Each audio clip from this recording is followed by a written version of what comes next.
At kung dapat po ang mga inaaway at yung mga talagang binibira nila, yung mga nasa side ng China, hindi po. Ang pinagtutulungan pa ho nila, wala pong iba, kundi si Commodore J. Tariela. Saklap ng buhay, ano? Mga kapwa natin Pilipino, sila pa yung nagtatanggol doon sa mga umaagaw ng teritoryo natin, mga bossing. Ngayon ho, eto na. Dakuin, puntahan na ho natin, mga kababayan, si dating Senador Antonio Trillanes versus Sara Duterte, mga bossing. Pakinggan nating lahat. Maliwanag po yan. Base po sa aming initial investigation, galing po sa kampo ng Duterte. Yung Oh, ayan na. Mga DDS, kapit, hawak, no? Ano daw po yung galing sa kampo ng mga DDS? maliwanag po yan. Base po sa aming initial investigation, galing po sa kampo ng Duterte. Yung organizer nito, financier, lahat. At ang layunin nga nila, primarily, is yung madungisan yung ICC investigations. Ayan, oo. Ang tinutukoy ho dito ni dating Senador Antonio Trillanes, mga kababayan, wala pong iba kundi yung 18 marites. No?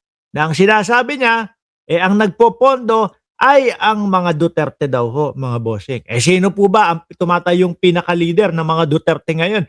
Yung tatay, yung erpat nandun na sa Oblo, nakakulong na ho. No? Sino ang tumatayo? Sino ang pinakamataas ang posisyon? Di walang iba kundi si Inday Sara Duterte. O di po ba?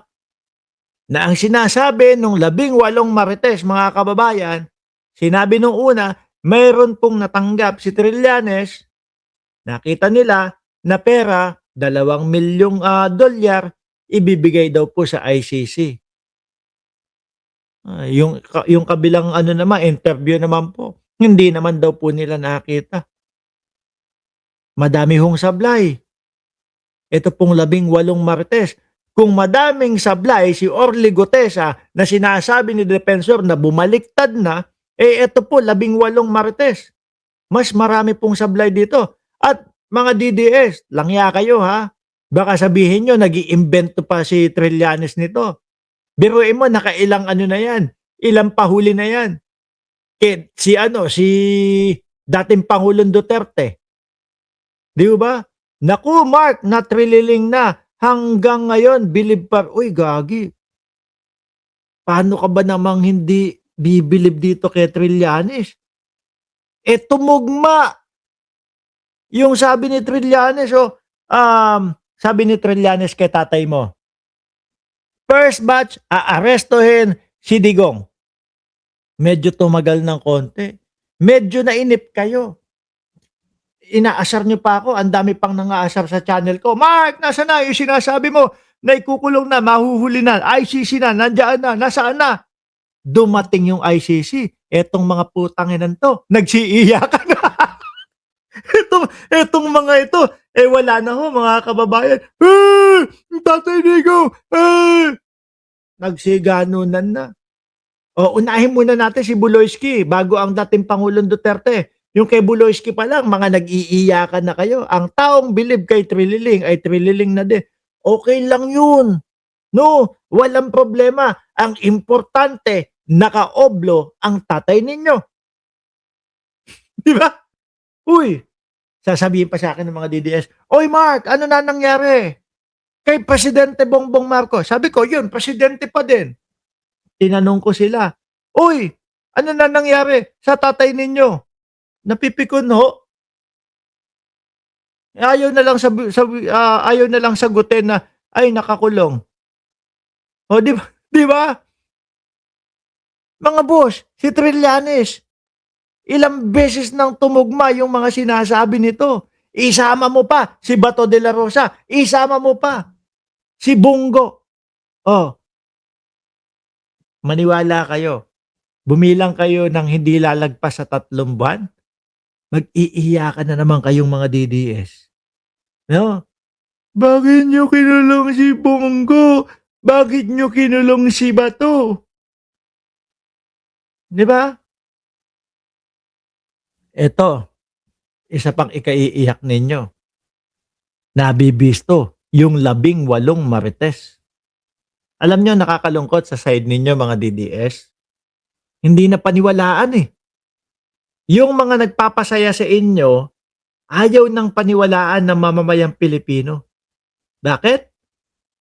Eh, puro sablay na yung mga pinagkukukuha ninyo. Gotesa, putang na yan. Hindi na nagpakita. No, sablay-sablay. Oh, sino pa? Eto, 18 marites naman. Sablay-sablay din, no? Di ba? Madami yung iyakin na naman dyan na DDS, hindi natanggap. Oh, yung topic nyo. Sabi ni Leia Halmasco, totoo naman. Iyakin naman talaga yung mga DDS. Oh, pakinggan nyo pa si Trillanes. Kasi kung maalala ninyo, kinandak nila yung original press con nila, the first press con, sa kasagsagan nung ICC confirmation of charges hearing sa The Hague. Talagang nilabas nila yon para magkaroon ng disruption. At ang plano nila, parang palalabas. Wala nga, ang pinapakita nga po doon sa ICC, yung pagmumura ni dating Pangulong Duterte. Eh. Sabi, nung nasa Hong Kong, di ba? Tuliro yung mga DDS, hindi alam kung ano talaga mangyayari, hindi alam kung ano talaga meron. Yung mga DDS, anak ng putik na yan, hindi alam kung pauuwiin si dating Pangulong Duterte. Sabi, naku, wala daw warrant of arrest. Eh di pinauwi, mga kababayan. Nung paglipad ng eroplano ng dating Pangulong Duterte, wala na. Sabi ni General Torre, yung mga pulis daw, formation na sa airport. Sumama na po yung mga timpla ng mga DDS. Bakit ang daming mga pulis dyan? Wala naman pong mga nagawa. Di ba? Hindi. Si Boy Shea de Lima, may sumasagot pa. Ang channel na to, ang host, Trililing ang mga tagahanga, Trililing ang amo. Ano ba yan? Napakulong ni Trililing yung tatay mo. Yung tatay mo hanggang ngayon hindi pa lumalaya. Mukhang ipapakulong din ni Trililing si Batu de la Rosa na ang sabi, Mick Madi. Mukhang ipapakulong din ni Trililing itong si Bongo na ang sabi, ito po yung pizza ni dating Pangulong Duterte. Pag nagsama-sama sila doon, ay dapat masaya kayo mga DDS. Pagka kayo hindi masaya na may makakasama ang dating Pangulong Duterte doon sa The Hague, hindi kayo talagang sumusuporta sa kanya. Di ba? Pinapagana nyo na naman ang pagiging kupal ninyo. Kinupal nyo na nga si dating Pangulong Duterte. Yung mga DDS na yan, kinupal ang dating Pangulong Duterte nung habang nasa labas pa ho ang dating Pangulo. Sabi lagi, issue ka ba? Sama ka doon sa issue rally namin. Sabi ng mga DDS sa comment section, opo, Tatay Digong, asahan niyo po kami. Pupunta kami diyan sa issue rally. Mantakin mo mga bossing, dumating yung petsa, araw nung issue rally na yon. Ang nirentahan, yung covered court, putang ina, hindi pa napuno.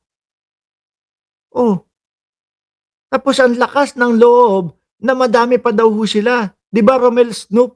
Ang lakas ng loob na sabihin na nag-uumapaw pa daw yung sumusuporta sa tatay nilang karton.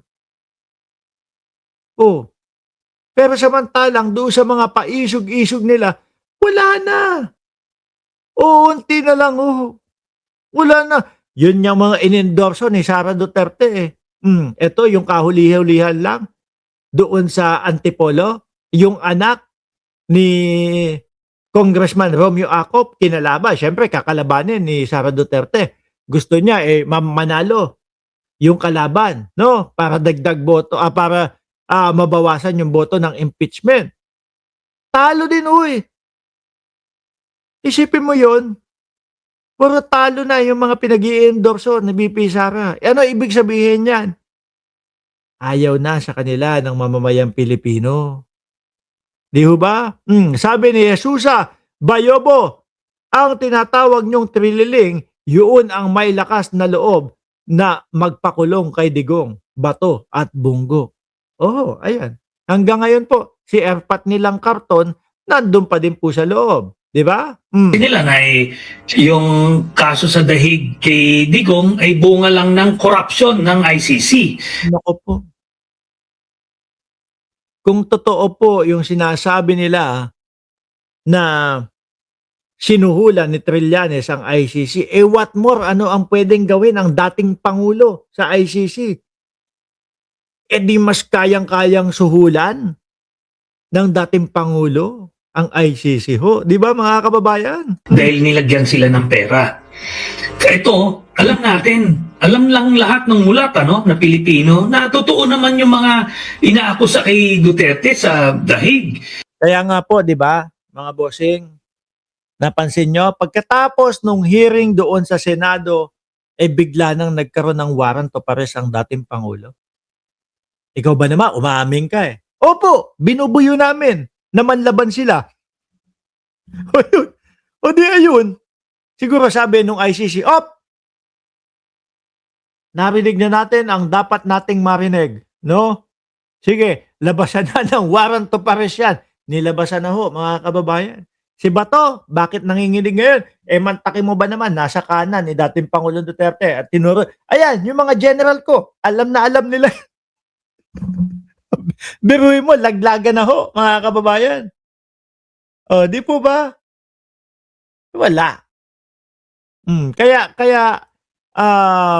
mahirap pong mapalabas ngayon ang dating Pangulong Duterte. Kung lalabas man po yan, siguro 10 years, no? Ang bibilangin. Kapag ka natapos yung pagdinig sa kanya. Pero kung sasabihin mo ngayon, interim release, etc., whatever, para mapalabas ang dating Pangulong Duterte, bumalabso, mga bossing.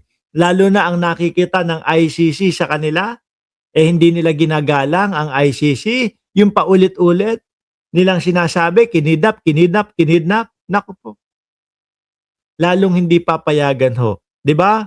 Sabi ni Marilyn Valdez, na imbag nga adlaw mo, Boss Mark, watching from Macau. Shout out po sa mga taga Macau diyan.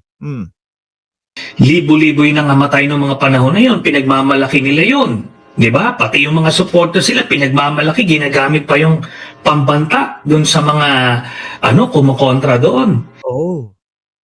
Sa atin, madalas mga kababayan, yung nagdeklara si BP Sara, sabi ni BP Sara, ako po si Sara Duterte, tatakbo sa pagka-presidente sa 2028. Nagsisuguron dito yung mga DDS. Oy, Mark Ramos, ano na? No? Saan ka magtatago sa 2028? Anak ng puta. Kailangan palang magtago pag bago na presidente.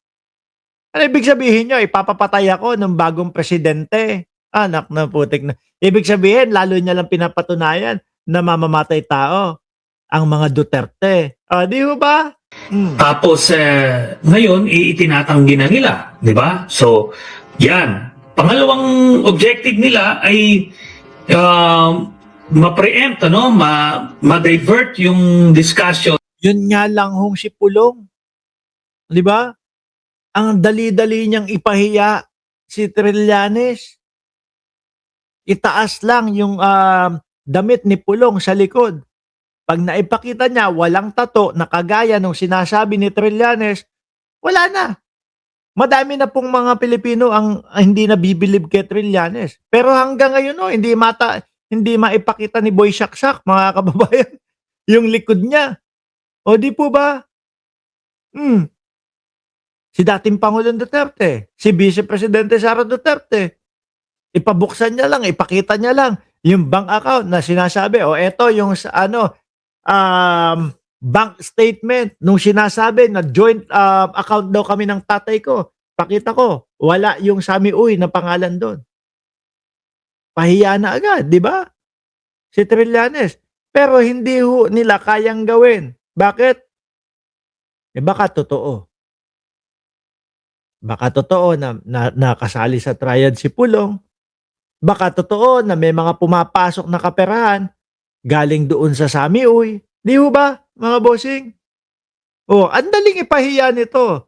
Gagawin lang ni Pulong, hubarin yung damit, ipakita yung likod, walang tatong dragon or whatever. Tapos na.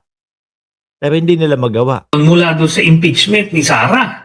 Di ba? Pangatlo, ito ay destabilization. Ano? They were hoping na nung lumabas yung 18 na dating sundalo, ang mangyayari ay magdudulot ito ng pagpatalsik sa administrasyon ni President. Hindi po nagdulot ng ganon. Nagdulot po ng katatawanan.